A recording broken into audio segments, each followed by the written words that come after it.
Yan mga kanaypi, kakatapos ko lang hinugasan itong painuman ng mga manok ko na pork butts. Ayan.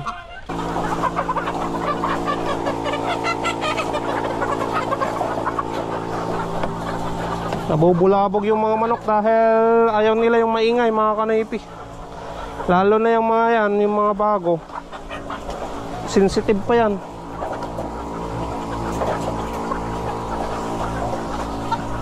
Itong mga matatanda na, wala na yan.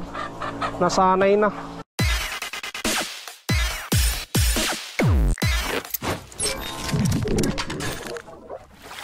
What's up mga Kanoypi? Good morning sa inyong lahat. Nagbabalik si Kanoypi for another video. Araw ng Merkules, coding ni Mia. Pero may gagawin na naman tayo. At bibili muna tayo ng ipa ng palay. Dahil mamaya maglilinis na naman dyan sa kulungan ng manok. So may sako tayo dito mga Kanoypi. At planggana. Ayan. Yan sa loob. Punta tayo dito sa Kamanang. Baka sakaling may mabili na tayo dyan na ipa ng palay. Alas 6 ng umaga mga Kanoypi. Inagahan ko dahil baka mamaya umaandar na naman yung makina, hindi tayo makakuha dun sa loob kung sakasakaling makabili ng ipa ng palay.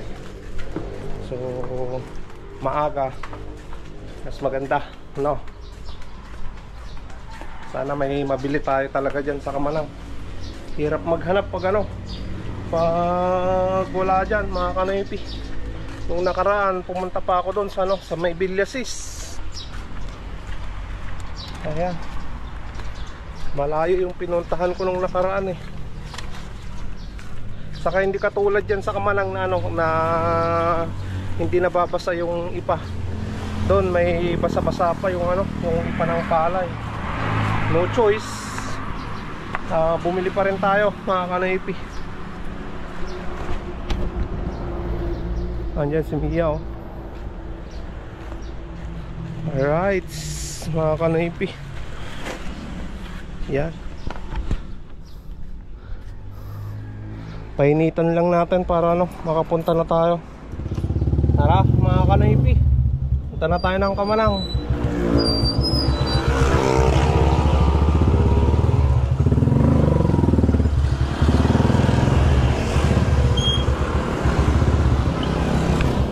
Ayan, nandito na tayo mga Kanoypi. Sana makabili tayo. Hey.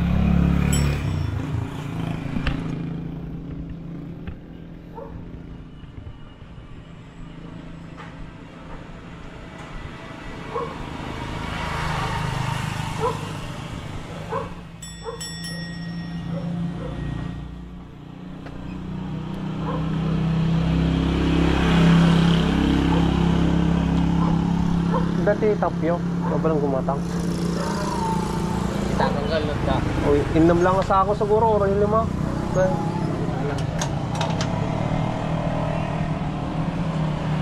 Ayan mga Kanoypi, sana makabili tayo.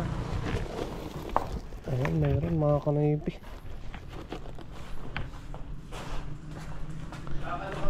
Ay, sige.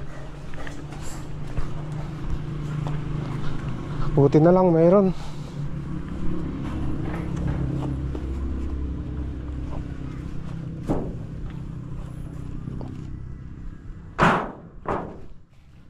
Ayan mga Kanoypi, marami.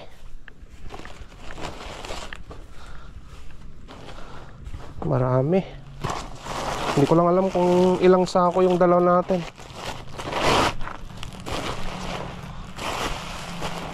1, 2, 3, 4, 6 na sako yung lalagyan natin yan. Ayan. So magmamas lang ako mga Kanoypi dahil masakit sa ilong ito, yung alikabok nya.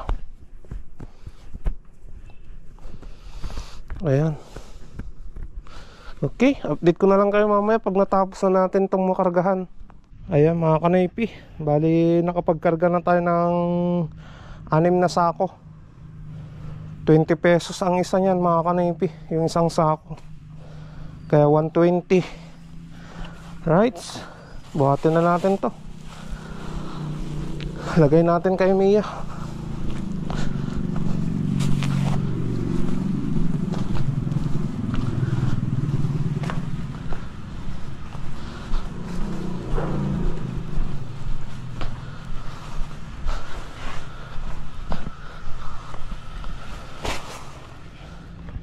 Ayan, karga na natin sa loob mga kanipi.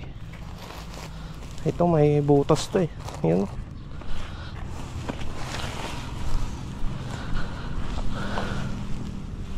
Buti na lang talaga may nakabili tayo dito. Minsan kasi naubusan eh.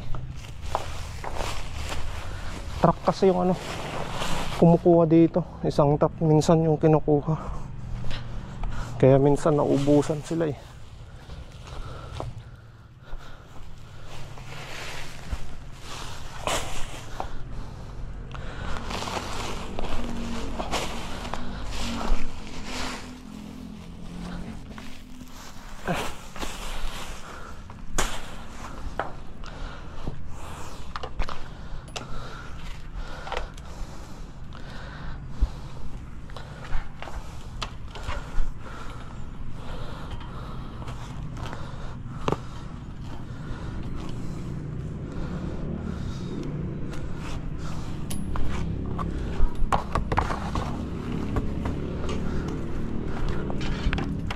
Thank you, thank you.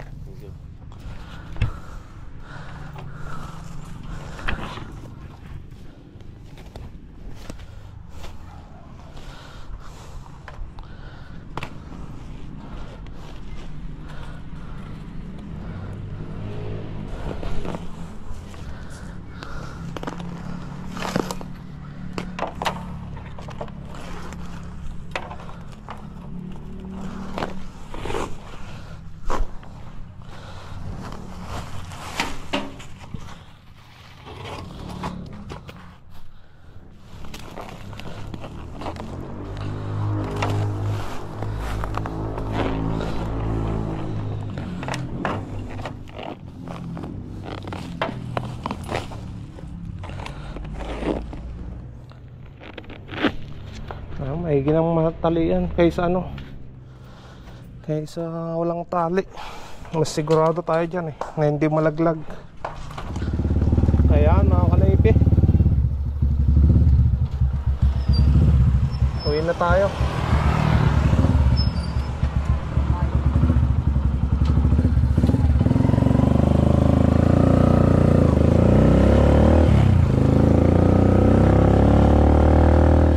Ayan mga kanipi, nandito na tayo.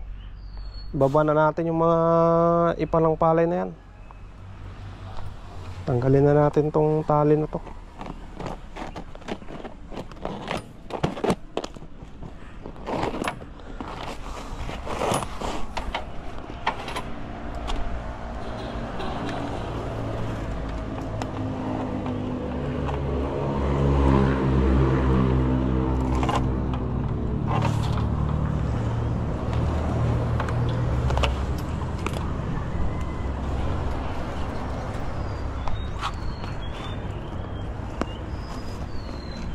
Saswashingan ko na lang mamayang hapon. Pwede na. Iuwi na natin to mga kanipi. Baka mabutan pa ng ulan dyan eh. Mabasa.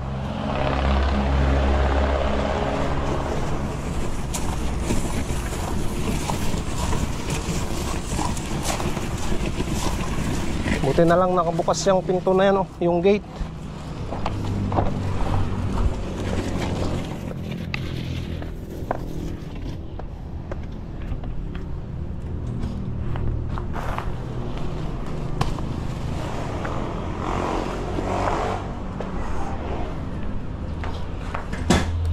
Bali, dito ko na nilagay mga kanipi yung kinuha kong ipa. 6 na sako yan. So ngayon, dito naman tayo sa sa aking manukan. Dahil maglilinis tayo ngayon. Schedule na naman na paglilinis. Ayan. Yung iba nakapag-drop na naman yung mga itlog. Ayan.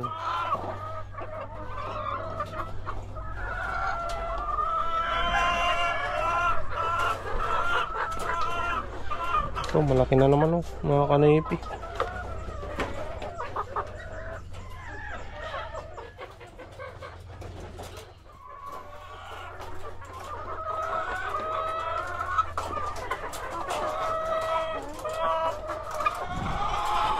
Bali, napansin ko yung ipot nila dito mga kanipi, may kulay green. Senyalis yan ng malaria. Ayan, buti na lang may mga gamot tayo na na binili sa online. So ito ang ibibigay natin, anti-malaria. Dahil malaria yung sakit na yun mga kanipi.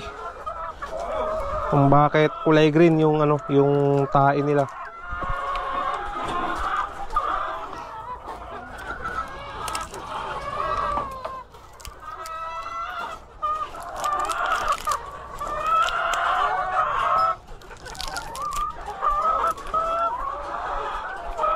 Bali dito sa tatlo na yan yung may sakit na malaria. So papainumin na lang natin sila tatlo.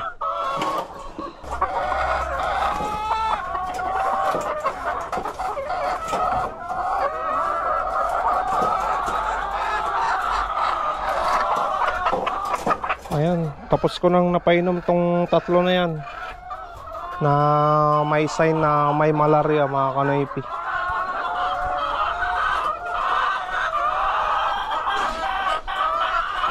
So maglilinis na naman tayo, pero magpapakain muna tayo sa kanila dahil gutom na yan. Ayan, kumuha tayo ng pagkain ng manok para dito yan sa mga nangingitlog na alaga ko mga kanipi.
Ayan mga kanipi, kakatapos ko lang hinugasan itong painuman ng mga manok ko na pork butts.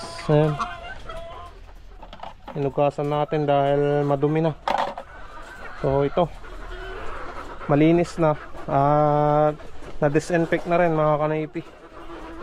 Lalagay natin na painuman nila. Ayan, sabit lang dyan.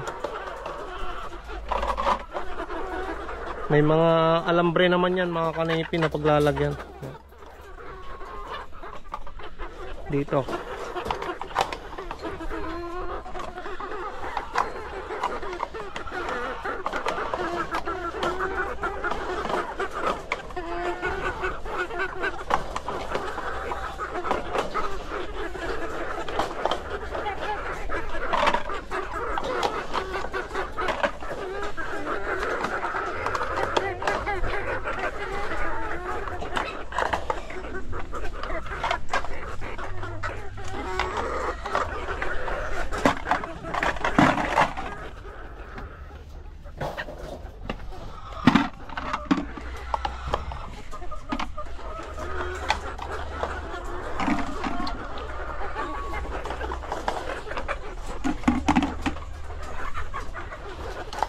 Ayan, nailagay na lahat. Lalagyan na lang natin ng plain water mga kanipi. Walang halong vitamins, walang gamot, tubig lang. Ayan, lalagay tayo ng tubig nila.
lights. May tubig na lahat.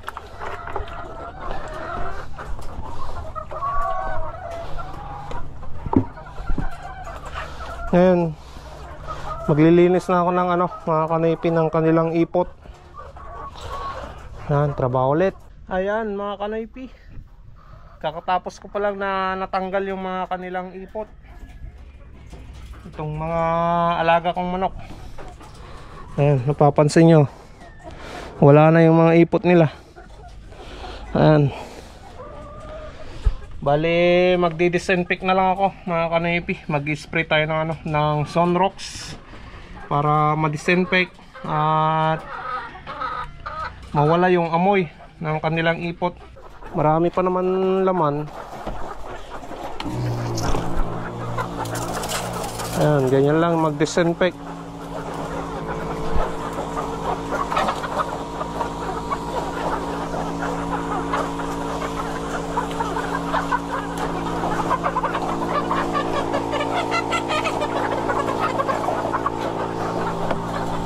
Nabubulabog yung mga manok dahil ayaw nila yung maingay mga kanaypi.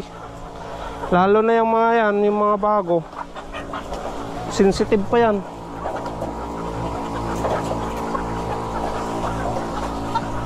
Itong mga matatanda na, wala na yan. Nasanay na.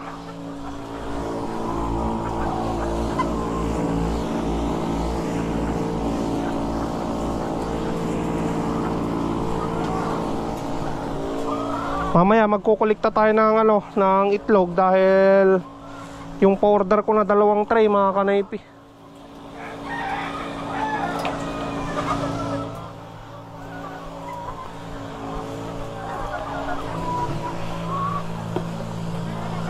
Dami na namang langaw. Kailangan na naman natin na maglagay ng trap mga kanaypi para sa langaw.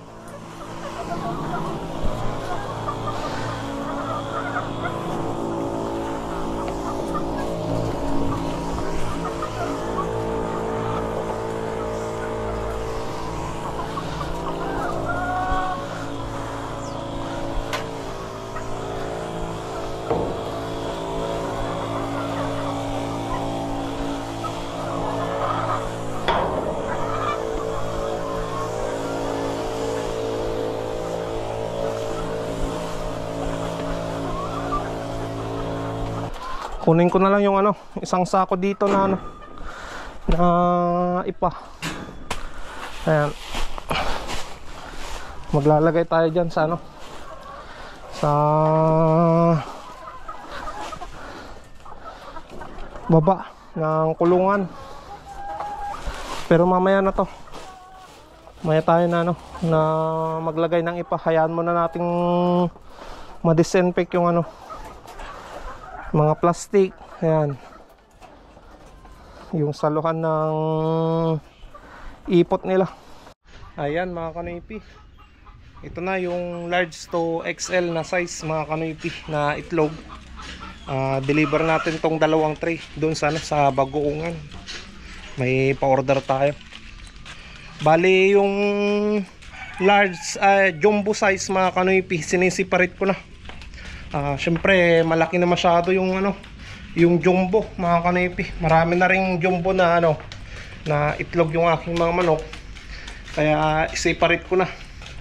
Yung large to XL na lang yung magkasama, yung jumbo separate para mas malaki yung mas malaki yung presyo niya. Kahit 10 piso lang yung diferensya, pwede na. 270 natin or 280. Kasi yung large mga kanaypi sa bayan 280 na. Mahal ngayon ang itlog. Isang size lang yon, large size lang. So siguro yung jumbo natin pwede na yung 280 mga kanaypi, no? So deliver muna natin to.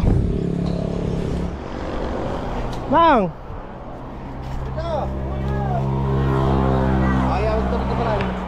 Bayad na ay. Bagta nakaabot. Kaya kapag tuwa?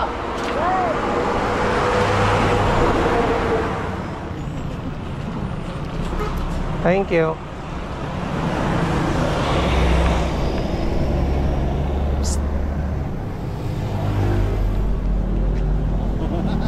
Pang gumatas si Nanay Bakir. Ayan mga kanaypi, nandito na tayo sa bahay. Ayos mga kanaypi, kumita na naman tayo ng 520. No?